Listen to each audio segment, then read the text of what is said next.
لگا کہ قرآن مجید میں قادیان کا ذکر ہے، اس نے مرزا قادیانی کہتا ہے ہاں قرآن مجید کے اندر قادیان کا ذکر ہے، اس نے نصف قرآن کھولا اور وہاں سے جو ہے وہ قادیان کا لفظ نکال کے دکھا دیا۔ احمد صلی علی رسول الکریم، اما بعد، فاعوذ باللہ السمیع العلیم من الشیطان الرجیم، بسم اللہ الرحمن الرحیم، ذالک فضل اللہ یؤتی من یشاء۔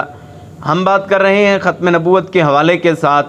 آج ہم ان دلائل کا جائزہ لیں گے قرآن مجید سے جن دلیلوں کو مرزا قادیانی اور اس کی پارٹی کے لوگ دے کے مسلمانوں کو ورگلاتے اور دلائل دے کے اپنے دل کو مطمئن کرتے ہیں۔ سب سے پہلی دلیل، اہدنا الصراط المستقیم صراط الذین انعمت علیہم غیر المغضوب علیہم ولا الضالین۔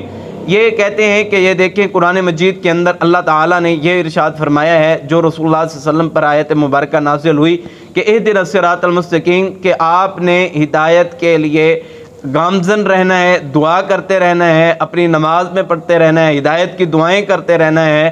تو جو بندہ اس ہدایت کے راستے پہ آ جاتا ہے تو وہ نبوت کو پا لیتا ہے۔ یہ یہاں سے راستے سے مراد جو ہے وہ نبوت کو مراد لیتے ہیں، جبکہ یہ نبوت مراد نہیں ہو سکتی۔ ہاں اگر ہم ان کی بات ایک دو منٹ کے لیے تسلیم کریں تو یہ معنی جو انہوں نے یہ معنی کیا ہے، کیا یہ معنی میرے حضرت ابوبکر و عمر عثمان، تو کیا ان کو یہ معنی یہ سمجھ نہیں آیا تھا؟ یقیناً اگر یہ اس نبوت کے منصب پہ فیض ہوتے تو وہ صحابہ کرام کی ذات اور صحابہ کرام جو عبادت کے لیے ہر وقت اور ہمہ پیش رسول اللہ صلی اللہ علیہ وسلم پہ نام پہ اپنے آپ کو قربان کرنے کے لیے تیار رہتے تھے، وہ ہوتے، یا حضرت علی المرتضیٰ ہوتے۔ رسول اللہ صلی اللہ علیہ وسلم نے فرمایا اگر میرے بعد کوئی نبی آنا ہوتا تو وہ حضرت عمر رضی اللہ تعالیٰ عنہ ہوتے۔ یہ دیکھیں کہ آپ نے یہ نہیں فرمایا کہ نبی آئے گا، بلکہ فرمایا آنا ہوتا تو حضرت عمر رضی اللہ تعالیٰ عنہ ہوتے۔ لہٰذا یہ دلیل بھی ان کی اس دلیل کا رد کرتی ہے کہ اس سے وہ معنی جو ان لوگوں نے مراد لیا ہے وہ معنی بالکل غلط ہے۔ وہ معنی لینا اور وہ معنی دے کے لوگوں کو سمجھانا یہ بہت بڑی غلطی ہے، اس سے بچنا چاہیے۔ اور اسی طرح دوسری جو بات ازالہ اوہام کے حوالے سے بیان کرنا چاہتا ہوں، جو ان کی کتاب کے اندر بھی یہ بات موجود ہے کہ ایک آدمی کو کشف ہوا کہ وہ مرزا قادیانی مرحوم کے ساتھ، اس طرح لفظ موجود ہے کہ وہ اپنے دوست مرزا قادیانی مرحوم کے ساتھ جو ہے وہ بیٹھا ہوا تھا۔ تو مرزا قادیانی قرآن مجید کی تلاوت کر رہا تھا، تو اس نے تلاوت کرتے کرتے اس نے ایک آیت یہ تلاوت کی، اِنَّا أَنزَلْنَاهُ قَرِيبًا مِنَ الْقَادِيَانِ۔ یہ اس نے تلاوت جب کی تو ساتھ بیٹھا شخص جو ہے وہ کہنے لگا کہ قرآن مجید میں قادیان کا ذکر ہے، اس نے مرزا قادیانی کہتا ہے ہاں قرآن مجید کے اندر قادیان کا ذکر ہے، اس نے نصف قرآن کھولا اور وہاں سے جو ہے وہ قادیان کا لفظ نکال کے دکھا دیا۔ یہ بات یاد رکھے، یہ کشف، یہ جھوٹا کشف ہے۔ کوئی بندہ بھی آج تک کی اس آیت کو قرآن مجید کے اندر سے نہ ثابت کر سکا ہے نہ ثابت کر سکتا ہے۔ یہ ہمارا چیلنج نہیں بلکہ یہ قرآن مجید کا چیلنج ہے کہ کوئی بندہ بھی اس کے اندر کوئی رد و بدل اور تبدیلی نہیں کر سکتا۔ لہٰذا قرآن کا یہ اعجاز ہے، آج تک کوئی بھی قادیانی یہ آیت کو نہیں دکھا سکتا۔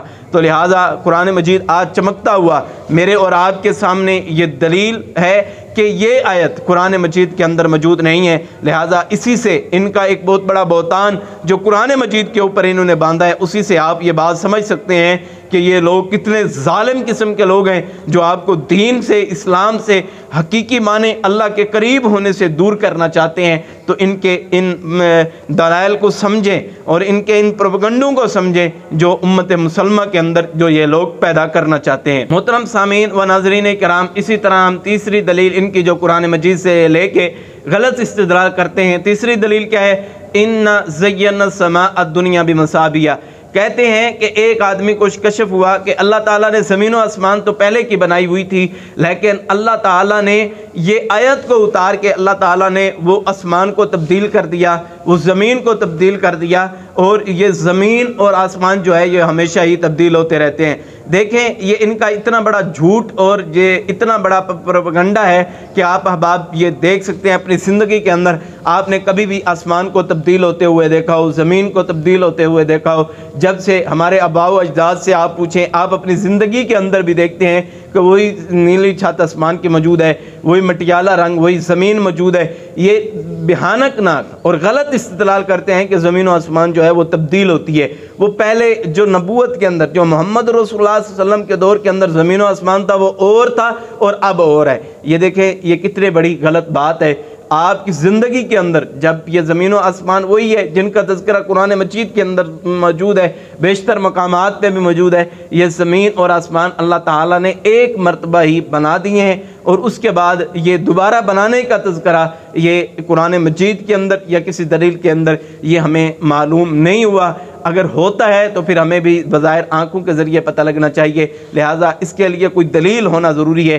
یہ 3 غلط استدلال جو قرآن مجید کے ساتھ یہ کرتے ہیں اور امت مسلمہ کے سادہ لوگ مسلمانوں کو ورگلانے کی کوشش کرتے ہیں، لہٰذا میری آپ سے گزارش ہے ختم نبوت کے علم کے لیے ان کے اس پروپیگنڈوں کو سمجھو۔ جو قرآن کا مخلص نہیں ہو سکتا، جو اللہ کا مخلص نہیں ہو سکتا، وہ آپ کا مخلص کس طرح ہو سکتا ہے؟ آئیں ان قادیانیت کے ملوریت کو سمجھیں، ان کی گستاخیوں کو سمجھیں، اور آئیں عملی میدان میں آ کے ختم نبوت کا حقیقی معنوں کے اندر پرچار کریں۔